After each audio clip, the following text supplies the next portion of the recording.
Станок для полировки штока рулевой рейки МС-402. Для большей безопасности во время работы оснащен двумя защитными кольцами. Наличие подвижной задней бабки позволит вам работать со штоками разной длины.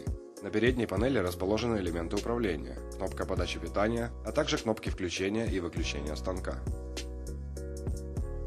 Для непредвиденных случаев есть кнопка аварийной остановки.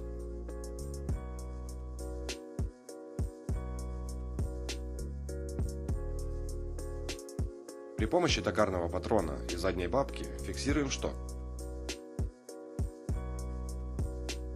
Как видим, он имеет небольшой налет. Производим шлифовку штока с помощью наждачной бумаги.